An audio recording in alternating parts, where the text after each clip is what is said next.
Pension भोगियों की बड़ी राहत। पेंशन वेरिफिकेशन के लिए अब नहीं जाना पड़ेगा बैंक। जी हाँ दोस्तों, आज की सबसे बड़ी खबर आ चुकी है। अगर आप सरकारी कर्मचारी हैं तो सबसे पहले हमारे चैनल को सब्सक्राइब कर लें। EPS 95 CPPS EPMO का आधुनिकीकरण में एक महत्वपूर्ण मील का पत्थर है। यह प्रणाली पेंशन भोगियों के देश में कहीं भी किसी भी बैंक की किसी भी शाखा से अपनी पेंशन प्राप्त करने में सक्षम। EPS 95 देश के लाखों पेंशन भोगियों को बड़ी राहत मिलने वाली है। रिटायर होने के बाद उन्हें पेंशन के सत्यापन के लिए अब अपने बैंक का चक्कर नहीं लगाना पड़ेगा। सरकार की ओर से पेंशन जारी होने के साथ ही उसका पैसा आपके खाते में पहुंच जाएगा। इसके लिए सरकार की ओर से कर्मचारी पेंशन योजना 1995 EPS 95 के तहत केंद्रीकृत पेंशन भुगतान प्रणाली CPPS के सफल परीक्षण किया गया है। अब उम्मीद यह है कि CPPS जल्द ही पूरे देश में लागू हो जाएगा। पेंशन के लिए बैंकों से समझौता करता है। EPFO के समाचार एजेंसी PTI की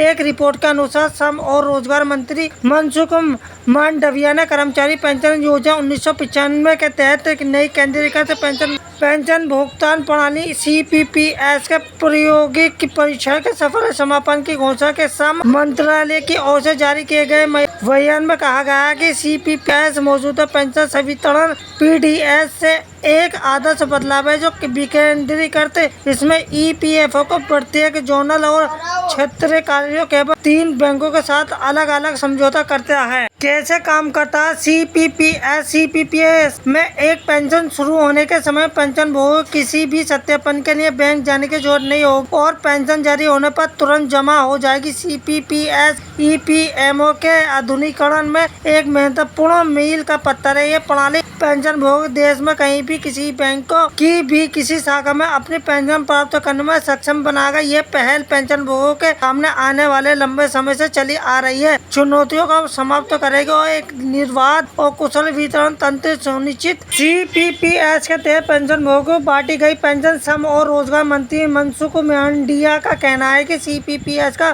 प्रायोगिक परीक्षण 29-30 अक्टूबर का पूरा। इस प्रायोगिक परीक्षण के दौरान जम्मू, श्रीनगर, कन्नड़ क्षेत्रों के 49 से अधिक EPS के पेंशन भोगियों